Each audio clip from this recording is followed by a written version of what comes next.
அதிக சுவையும் ஆரோக்கியமும் இருக்கிற கருவேப்பிலை குழம்பு தான் இன்றைக்கி நம்ம பார்க்க போகிறோம். இந்த கருவேப்பிலை குழம்பு சாதம், இட்லி, தோசைக்கு ரொம்பவே சூப்பராக இருக்கும். அதை எப்படி செய்யறதுன்னு பார்க்கலாம். அதுக்கு முன்னாடி என்னோடய சேனலை ஃபஸ்ட் டைம் பார்க்குற வியூவர்ஸ் வந்தீங்கன்னா சேனலை சப்ஸ்கிரைப் பண்ணிக்கோங்க. வாங்க இப்போ எப்படி செய்கிறதுன்னு பார்க்கலாம்.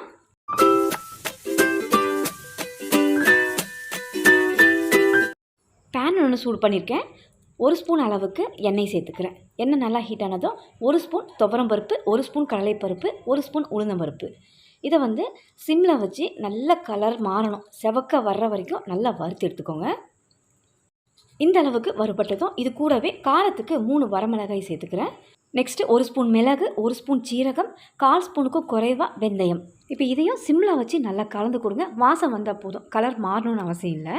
இப்போ இந்த அளவுக்கு லேசாக வாசம் வந்த பிறகு ஒரே ஒரு பத்து தேங்காய் அளவுக்கு நல்லா ஸ்லைஸாக கட் பண்ணி இதில் சேர்த்துக்கிறேன். தேங்காய் வதங்கணும்லாம் அவசியம் இல்லை, ஜஸ்ட்டு மிக்ஸ் பண்ணி விட்டால் போதும். இது கூட மிக்ஸ் பண்ணி விட்டு நல்லா ஒரு கைப்பிடி அளவுக்கு கருவேப்பிலையை நல்லா வாஷ் பண்ணி எடுத்திருக்கேன். 4 பேர் சாப்பிடக்கூடிய அளவுக்கு ஒரு கைப்பிடி அளவுக்கு கருவேப்பிலை சேர்த்துக்கோங்க. குழம்பு நல்லா வாசமாக மணமாக இருக்கும். இப்போ கருவேப்பிலையை 2-3 நிமிஷத்துக்கு மட்டும் சிம்மில் வச்சு நல்லா கலந்து கொடுங்க.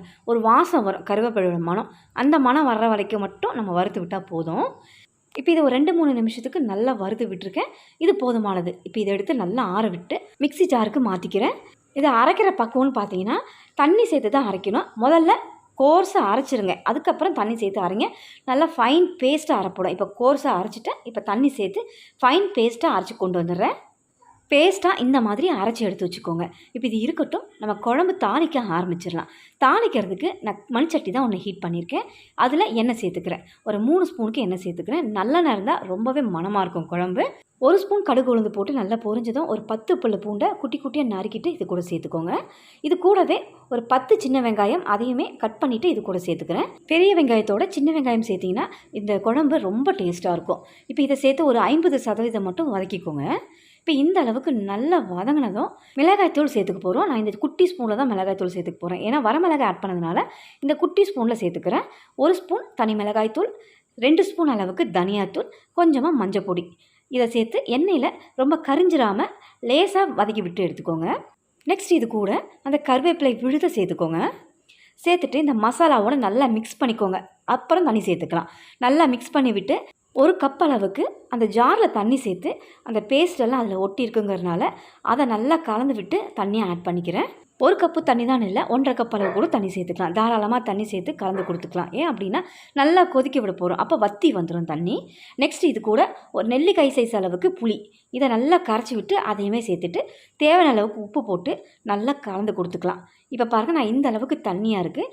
இதை நல்லா வற்ற விட போகிறேன். மிதமான தீயில் வச்சு நல்லா வற்ற விடுங்க. எண்ணெய் பிரிஞ்சு பச்சை வாடை இல்லாமல் நல்லா மணக்க இந்த கருவேப்பிலை குழம்பு ரெடியாகி வரும். இப்போ மூடி போட்டு ஒரு 5-7 நிமிஷம் நல்லா வற்ற விட்டு பார்க்கலாம். நல்ல வாசமாக இருக்குது இந்த குழம்பு. எண்ணெய் பிரிஞ்சு எந்த அளவுக்கு குழம்பு பர்ஃபெக்டாக கொதித்து வந்திருக்குன்னு பாருங்கள்.